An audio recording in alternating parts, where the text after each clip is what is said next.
Diane, you were telling me something about a certain test, like it's almost like a litmus test to see how female-friendly a film is, and I was fascinated to hear more about it. Yeah, so this test, I hope I'm going to pronounce it right, is the Bechdel. It might be the Bechdel test.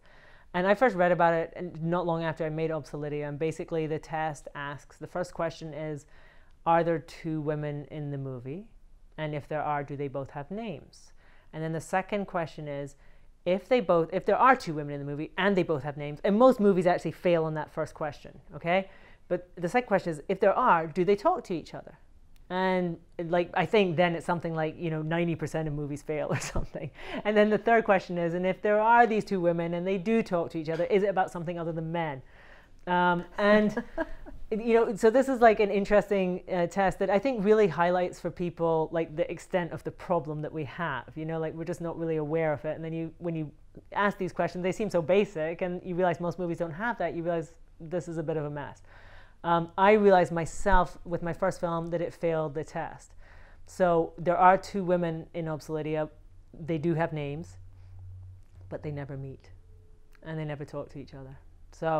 And I was really like, when I realized that, I felt like just kind of devastated because, I feel so strongly about sort of women's issues. And I right then I was like, okay, that's never going to happen again in one of my films, right? It's like, that's not happening.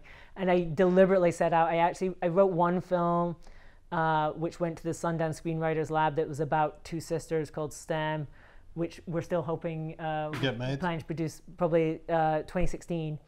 And then I wrote this other one about two women who meet who find out they're biological sisters. And that was also for me. I mean, the movie is completely driven by a sort of feminist agenda in a certain sense. It was partly based on my real experiences as a yoga teacher teaching in a social welfare center for prostitutes, and kind of what I witnessed there. And some of the women that I felt who were living with extraordinary levels of violence in their life, and how that seemed acceptable in our society, that these women live like that. And everyone just sort of turns a blind eye and says, well, that's their life. The numbers of women who are killed by their partners every month, and so the movie definitely came from that place. But I think it's just really important. I realized for myself, it's that thing that we talk about, be the change.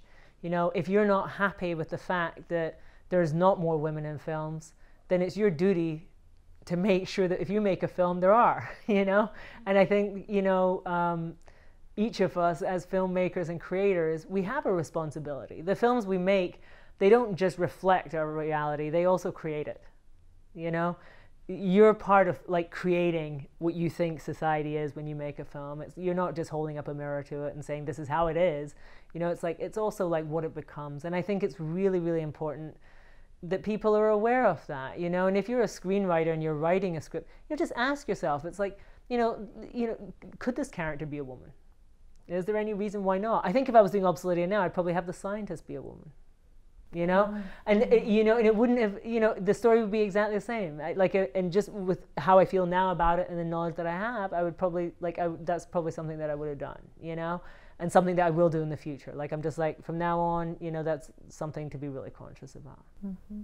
And also to the character choices of the females that you portray, because there's definitely women in films, but it seems like they're a certain stereotype often, especially, nothing to not to knock Bridesmaids or whatever, but there's just sort of the funny girl, the mean girl, there's nothing that's necessarily like a role model. Well, I was very conscious of that when I was making this second film.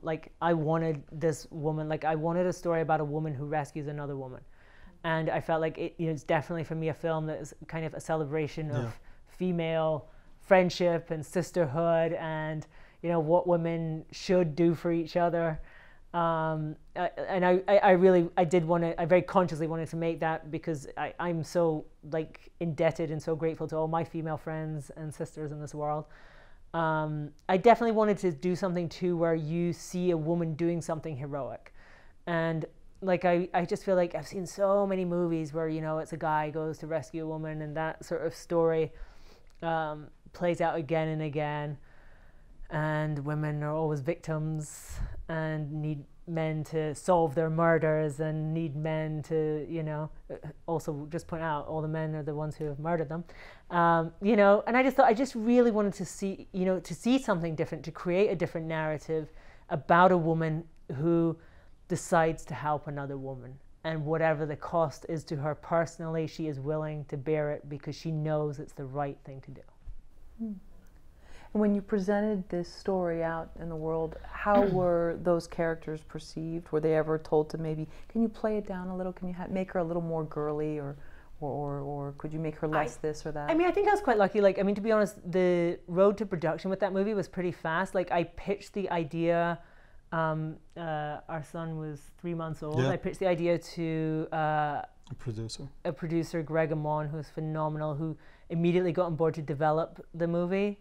And then we were very lucky that when we were ready to go out with the script, which I think was maybe like 8 months later or something, 9 months later, we had a script that we were ready to, you know, to raise finance with. The very first company we went to wanted to finance the movie. And they totally got behind the vision. I mean, I think that was one of the things that got them excited about it. And obviously, because there was two very strong female parts in the script, we were able to get like amazing actresses, even though it's not you know, like a high budget movie. We got two phenomenal actresses, Jessica Biel and Zasha Mamet, who are just amazing. And you know, and obviously they were drawn to it because they're, you know, they don't get the opportunity to play these kinds of roles very often. Most you know, of the women that read the script wanted to do it. Most of them. Yeah, I mean, Yeah. you know, because it's that thing of there's not enough like multi-layered roles for women. Or the It's crazy. dynamics between Well, them. and They're also- not competing over a man, I guess. Yeah, and they had No. dimensional characters. They were fully flushed out. They had good dimensions to them. They weren't just, you know, bland. They were And very colourful. It is kind of, you know, half of that movie is kind of like a love story between these two women, and not in a romantic sense. And I felt that was something really important to show and to share that you know, that happens. And there's, you know, that it's, you know, that friendship that can evolve between two people, you know, that's such a powerful and beautiful thing. So I really wanted to celebrate that in a movie.